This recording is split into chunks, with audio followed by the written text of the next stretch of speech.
The Newcomer Kitchen Willing to Work program is a small food entrepreneurship program that's offered to newcomer women in the Greater Toronto Area. It was started in 2019 as part of the Visible Minority Newcomer Women Pilot Project funded by IRCC. So the key features of the program are that it's delivered online as well as in person.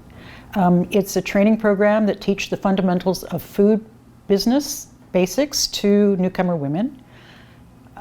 It stresses the behind the scenes as well as the production side of things. We have small groups of women, 6 to 8 women in a cohort, and they develop a team wherein they work together to create a brand as if they were creating a real business. Willing to Work program is a 3.5-month program. We operate twice a week, usually Tuesdays and Thursdays. We have both a daytime and a nighttime cohort, so we're running 2 cohorts at the same time, as well as the 2 times a week lessons, which are 3 to 4 hours long. The students also receive a private mentorship session, about half an hour a week.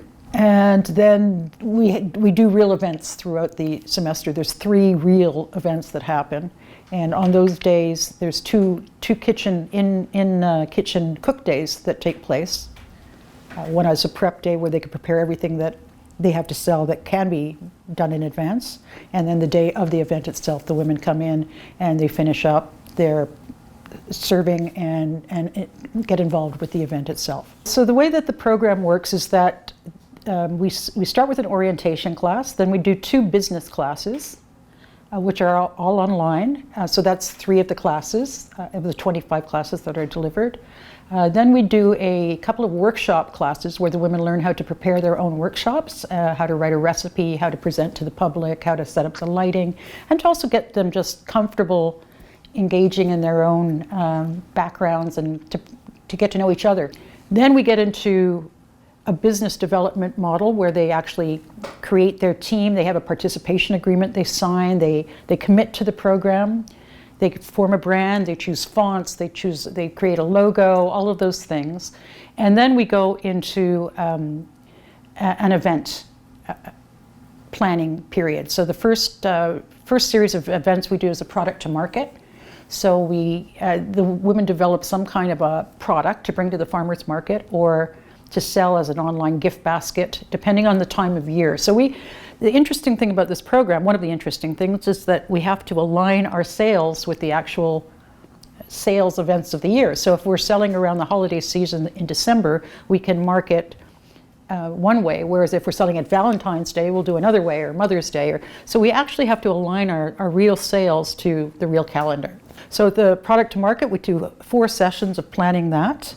They learn how to market, they develop their recipes, they learn how to cost, they learn how to make a production schedule, et cetera, and then they come in for 2 days to the kitchen, create, and go out and sell. The second module is a prepared meals module where they do kind of a takeout pop-up meal, and we sell those online through our MailChimp and through our corporate customers, and sometimes our educational institutions, where we will let people know in advance, our community partners, the dates that we intend to sell these meals, and they can plug in to the sales. So again, the women come in for 2 days in the kitchen. Tuesday, they prep everything that can be prepped on the Tuesday. They'll come in again on the Thursday to finish the last minute things, to package the meals, to take the orders, staple them, put them in bags, and the customer comes and picks up the meal. So that's the second module. And the final module is a catering module. We often find corporate customers who require perhaps a board meeting to be catered. It doesn't have to be corporate, it could also be private customers. We've had people doing book launches who have come to us and said, hey, we need a dinner for 25 people, or we need a lunch for 15 people. Or they're generally smaller activities at that point, because as the modules progress and as the women progress, by the time they get to the catering module, we really like them to be able to run it 80% by themselves. One of the things that we're really excited about in the Willing to Work program is this merging of a social enterprise with an entrepreneurship training program. We think that this is not only key to our success, but we also think it's a model for the future.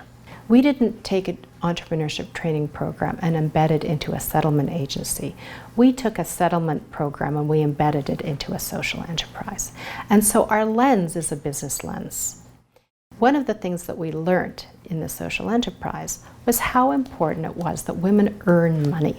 And so we think that one of the really key successes of the program is basing the training program on events, real sales events in the community.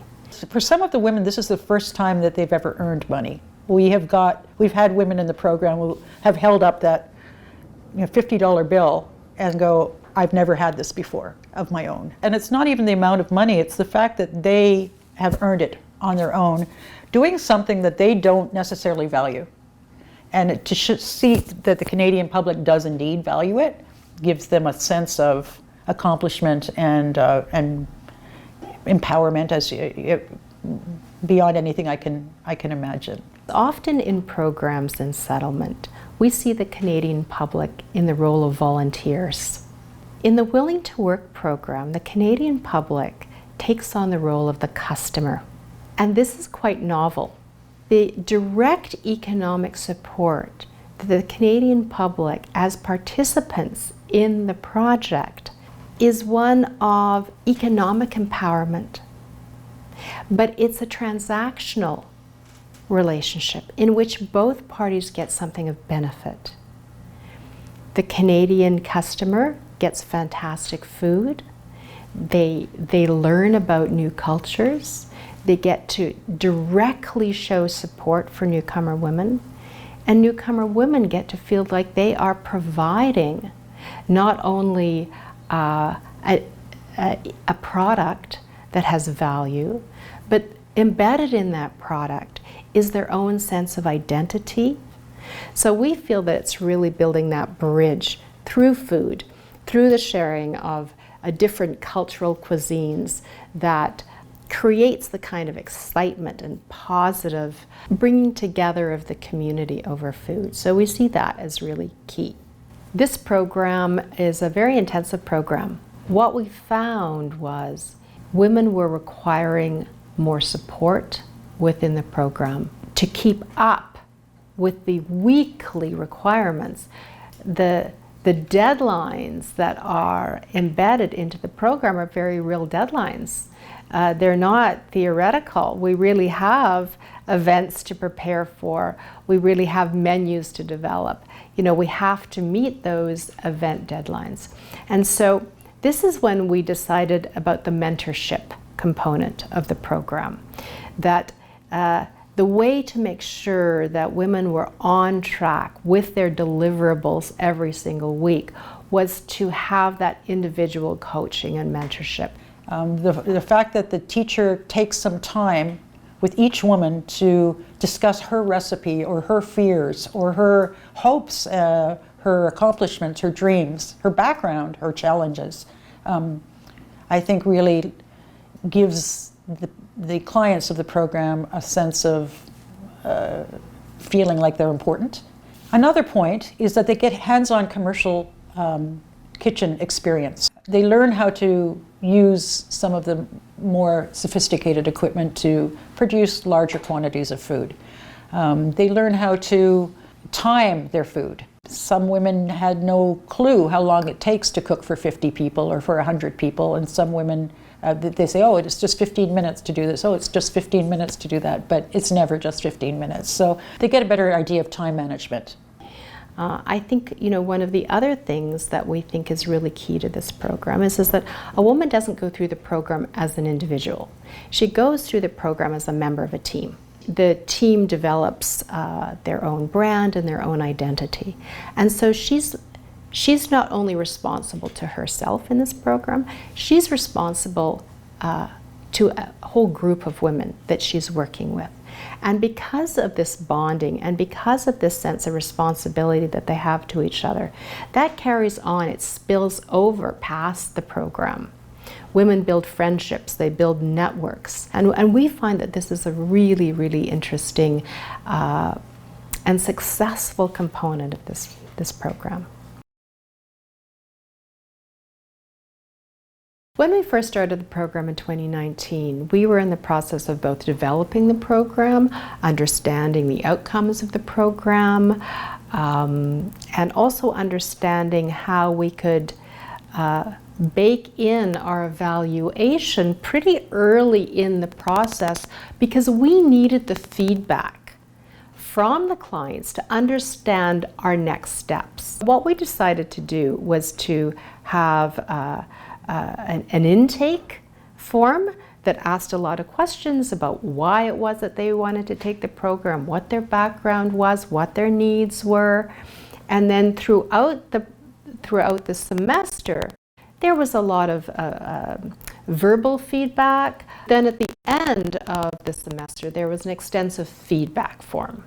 So all the questions that we were interested in, they understood that not only did we have a group focus session at the end of every semester, but each woman also had an individualized feedback form. And so we were looking at asking questions about, what did they experience, what did they learn, what were their challenges, what was the most important thing that they took away from the program, and also questions like, would they recommend this program to other women? How could we improve the program? So we've actually gone through 12 semesters in the course of the Willing to Work program. And we have, in fact, adapted our program every semester based on those feedback forms. We have changed the length of the program. We have changed the frequency of the program. We have changed whether this program was delivered during the daytime or during the nighttime. We have constantly adapted our program. We actually have started to develop very early metrics and indicators around the success of the program for women. Also, we see that, have women actually gone out and started their own businesses? We certainly have had individual women and groups of women who have started their own businesses. So we see that as an indicator.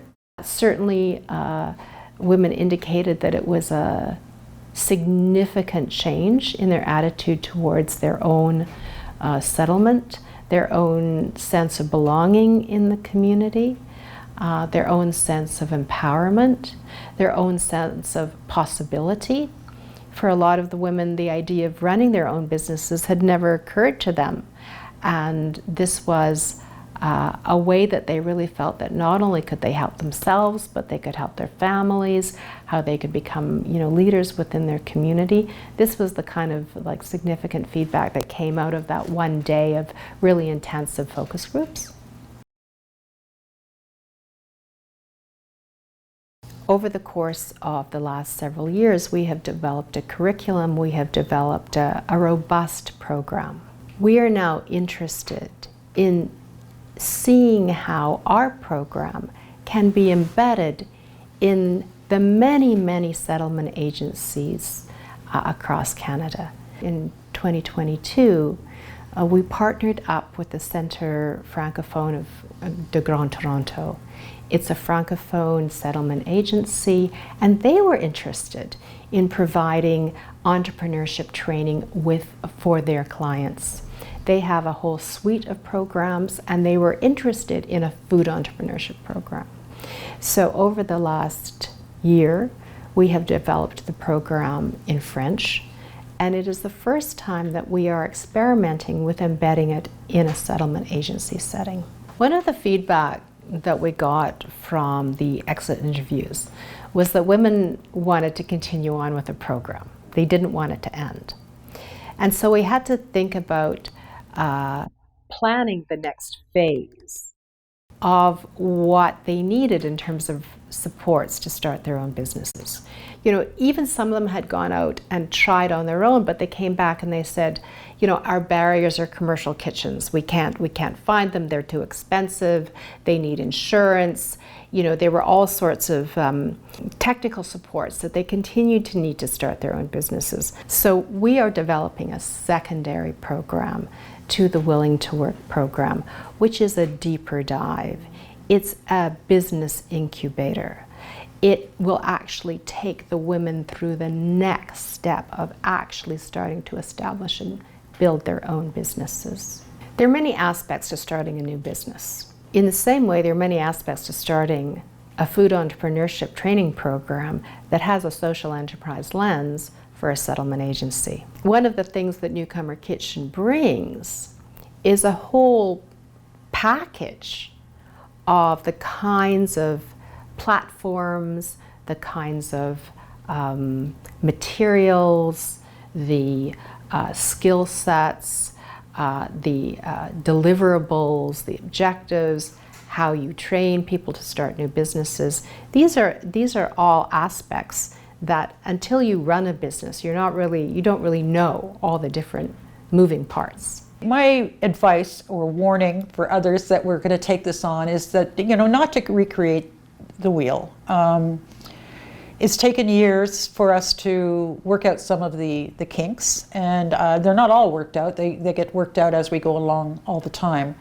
But we do understand the fundamentals of how to succeed in doing this. It's a rich program, and although it's very simple in nature, it's very complicated in its delivery. So, use the tools that we can provide. One of the things over the last couple of years that we've really begun to understand is what we call the power of story. And one of the things that we try and really communicate to the clients in the program is that their story is their power.